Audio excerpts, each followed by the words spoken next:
I asked Justin Hinkley, who's the Lansing State Journal's government watchdog reporter, to come on air. And this is, for some of you who may recognize that name, he is the gentleman who used to write for the Battle Creek Inquirer and now has moved on years ago to the Lansing State Journal. And it was a piece that he wrote, an in-depth piece, as I told you at the end of the last hour, about more Michigan kids are dying from abuse or neglect a decade after a federal lawsuit forced the state to spend millions of dollars on improvements, and that's in their DHS, Department of Health and Human Services Department, foster children, adoption. Many of you called in, as I stated, many foster parents called in when we talked about this, and it generated such interest from both you calling in and emailing me and posting things online at the Renk Live Facebook page that I actually then contacted Justin and said, hey, if something comes up, I'd love to have you back on. Well, there is some updates to this, so let's go to the phone lines. Welcome for the first time to the Live with Renk show, Justin Hinkley from the Lansing State Journal. Welcome, Justin. Thank you. Good morning. How are you? I am doing well. Appreciate you coming on. And as I just pointed, I guess real quickly, and I know we only have this one segment, what got you interested in the original story? Kind of sum up what that original story was in case I missed some things there. And then what were the new updates that occurred last week? Sure. So I've been writing about Department of Health and Human Services and CPS and foster care for 3 years or so. It really just started as a curiosity, and I started digging into it. They've, for 10 years now, the department has been under federal court oversight. This group out of New York sued them back in 2006, and they settled in 2008 because it was just a mess. They weren't doing a good job keeping kids safe, keeping track of kids, weren't doing a good job protecting kids even once they were in foster care. And so as part of this lawsuit, they promised to make all these reforms and boost up their staff and things like that. And so I just got interested in how that was going along. And I've written a few different stories about that. Most recently, the one you were talking about, we just wanted to kind of check in on the progress as we came up on the 10-year anniversary. And we found that although they've doubled their Children's Services Agency budget from about $500 million up to about $1 billion a year, they've nearly doubled their staff.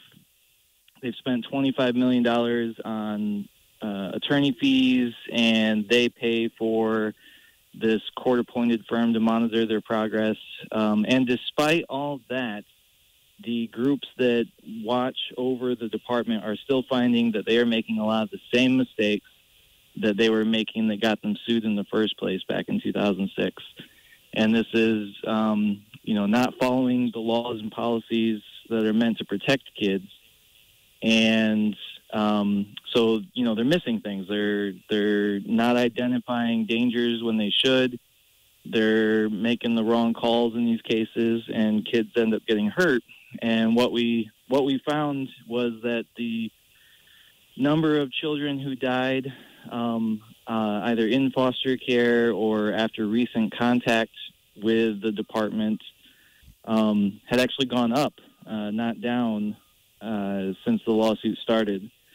And when you talk to the employees, the caseworkers who are actually doing this work, they blame that a lot on, high turnover, that there's just no support, no training, and that, the state is more worried about kind of the metrics than the mission. They're more worried about making sure that they can get out of this lawsuit than they are and actually doing what needs to be done for kids. And so workers end up frustrated and they end up leaving. And so you've just got a lot of young workers who are relatively inexperienced, and the policy book is, several inches thick. And so they're out there, trying to do what they're supposed to do, and they just end up making mistakes. Justin, who has the oversight responsibilities on this DHHS? So there's actually many, many layers of oversight. There's the federal court, like I said, as part of the lawsuit. U.S. District Judge Nancy Edmonds is monitoring through this firm appointed out of New Jersey. There's things spelled out in the lawsuit that they have to do, and so she's making sure that they're doing that. There's, in Michigan, a group called the Office of the Children's Ombudsman that investigates complaints about the department, and they also investigate every child death that happens either in foster care or shortly after there's some other sort of state intervention. There's also, the U.S. Department of Health and Human Services oversees them, and there's a couple of other state agencies that look at them. So there's a lot of different oversight on the department. So what are they finding? Why can't they catch this? Well, the thing is, the department has done a lot of things that have been spelled out in the lawsuit. For example, they started with, I want to say, close to 300 different requirements, and they've reached this. They're now on their third version of the settlement that has only 77. And as they accomplish things, those requirements start falling off. So they're working towards, being fully compliant and ending the lawsuit. So they're putting things in place. They're hiring the staff. They're changing policy, and they're doing good on a lot of that stuff. But there are some issues. They've had problems with this massive multi-million-dollar computer database that they put together to help track cases, which they use to then, set priorities. There's been a lot of problems with glitches and things like that. And then I think if you talk to the workers, they'll say, they're just, when you have this constant turnover, and you've got all these new faces in there, it doesn't matter if you've got the right foundation laid, if you've got workers that don't know how to build on that, there's a learning into curve. trouble. Yeah, there's a learning curve. And online with me is Justin Hinkley from the Lansing State Journal, state government watchdog reporter, and we're discussing the issues that are happening in the Detroit Michigan Department of Health and Human Services. I only have about 2 minutes, and I know you could only do one segment this morning. What updates can you give us? Was it a court hearing or something you went to last week we were discussing? Yep, last Thursday in Detroit. So every year or so, they have a status hearing on their progress in the lawsuit. This one was particularly interesting because last year I had written a series of stories identifying allegations in 7 counties. I looked at documents and talked to workers. They said that kind of going back to that more focus on getting out of the lawsuit than on doing the right thing, these workers were telling me and showing me that supervisors were basically assigning cases to people who weren't in the office. They were out on medical leave. And that made them look like they were compliant with caseload limits, but they actually weren't. Well, at this court hearing, the monitors had been asked to investigate. They said that they did close to 400 interviews, looked at a bunch of documents, and they couldn't find any evidence of it. The Michigan Auditor General and the oversight committees in the State House and State Senate are still investigating that. And after I wrote that story, I still hear from workers who say that it's going on. So, either the monitors missed something or the department has a real communication issue with not explaining what's going on to their workers. So their workers, think that this manipulation is happening, and they're still calling me. And they also identified continuing problems with that database. Particularly, the department had reported that there were 77 kids who were abused in foster care, and the monitors found the actual number was 101 kids. So there's some tight ends that had some ends that needed to be tied up. You're listening to Justin Hinkley, state government watchdog reporter for the Lansing State Journal, who's been working for the last few years on this whole issue of the Michigan Department of Health and Human Services and our foster kids and the settlement that happened back in 2008 and where we're at today. And I asked Justin to come on and speak with us about it, and he is able to give us a few more minutes, so I appreciate that very, very much. Justin, thanks for holding on. You were summarizing the points the updated points that came up in the court case for oversight reasons. Once a year, they have to have it last week in Detroit. If you can just really summarize the two top points you made and then that last point finish, because I had to go to that break, I'd appreciate that. So there were a couple of things that happened at this hearing. There was an investigation I did last year. I published a series of stories. There were allegations. So as part of the lawsuit, they have to limit the number of cases that their employees can handle. Because one of the problems that was identified early on was just these workers had, 30 or more kids that they were responsible for, and they just didn't have time to do everything that needed to be done for them. So as part of the settlement, there were these limits imposed, and I found allegations in 7 different counties that workers were telling me and showing me with documents that it looked like supervisors were assigning cases to workers who were out on medical leave and things like that, so that it looked like they were within their limits, but there was actually no one working the cases. The monitors, as part of the lawsuit, the judge appointed this New Jersey firm to basically monitor the department's progress on the terms of the lawsuit.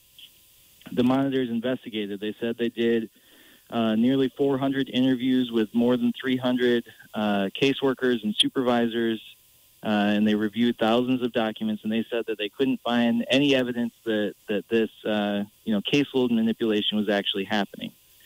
Now, even after I wrote that story, I still get workers calling and emailing me and telling me that it's happening. And they had some concerns because about half of the interviews that the monitors did, the department management was in the room, so there were concerns that workers weren't being frank. So I think there's either a couple things are happening. Either the monitors missed something, or the department has an issue with communication where, they're not really communicating to their employees what's going on with these cases, so that employees think that they're being manipulated. So there's still investigations going on. The Michigan Auditor General launched an investigation after my stories, and so did the oversight committees in the State House and State Senate. So those things are still happening, and we'll see what they come up with. The other major thing that happened was the department has this really big multi-million-dollar database that it uses to track cases, and they've had a lot of issues with it and glitches that they've been working on basically since it launched, and they're still having issues. And one of the things that the monitors brought up last week was that the department had reported 77 kids were abused in foster care back in 2016. The number was actually 101. And so the judge ordered that they find an independent expert who can come in and look at this database and help them figure out what's going on. Justin, again, on air with me is Justin Hinkley, state government watchdog reporter for the Lansing State Journal. What would you say my listeners should be most concerned about and be in tuned about what's going on with this case moving forward? And obviously, as I stated you at break, keep us up to date. Keep me up to date so we can keep them up to date. Your thoughts? Sure.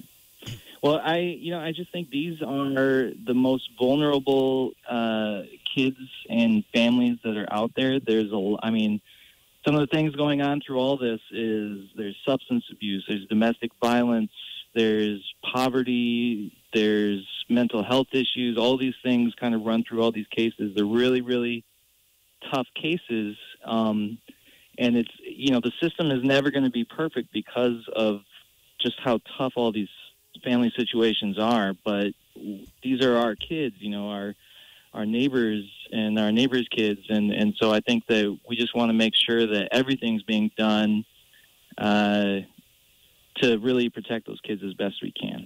Now, I don't know if you've done this. A question popped in my head as we were just, as I was listening to you. Have you ever looked at or know of any studies of Michigan's program as compared to the rest of the country? I think in one of your articles years ago, it was like, 5 worst in the nation. It's as of 2016, we were the 5 in the top 5 worst of the nation. Yeah, well, so there's lots of different data points that get collected as part of this. And so back in 2008 when we settled the lawsuit, we were the 15th worst state in the country for the rate of kids who died from abuse or neglect. And since then, up in 2016, we moved into the 5th worst. Now, when you talk to experts about this, they tell you that basically no state does everything right and no state does everything wrong. This group out of New York that sued Michigan has sued other states to force similar reforms. They've got 2 cases pending right now. So it's, Michigan is not alone in these issues. But especially when the lawsuit was first filed, when you talk to Children's Rights, is the name of the group out of New York, they said Michigan's was really, really in a bad state. And things have come a long way since then, but sort of because we were starting from so far behind, that's why we're still having issues now, because we're still working to repair what was broken. Well, but then again, we went from 15th, spent tens of millions or however millions of dollars we spent, and now we actually didn't improve. We went to 5 worst. But again, data and numbers can be tricky and that has to do with deaths, I think. And there are lots of different data points. So, in other areas like, how quickly we launch an investigation. Michigan moved from one of the worst, up into one of the best. How quickly, one of the things that the judge is most complimentary about in Michigan is how quickly we get kids into safe permanent homes. When kids used to languish in foster care for years and years and years, and now we're within federal guidelines for how quickly we find kids, either, foster homes or adoption, or get them back to their birth parents, fix whatever issues were there and get them back. So on certain statistics, we're doing really well. Others we're doing really, really poor. Well, I'm glad that I went down this line because we're hearing some good news from you and where we did improve. And I didn't want to leave the impression, and I assume you didn't want that everything, is bad in it.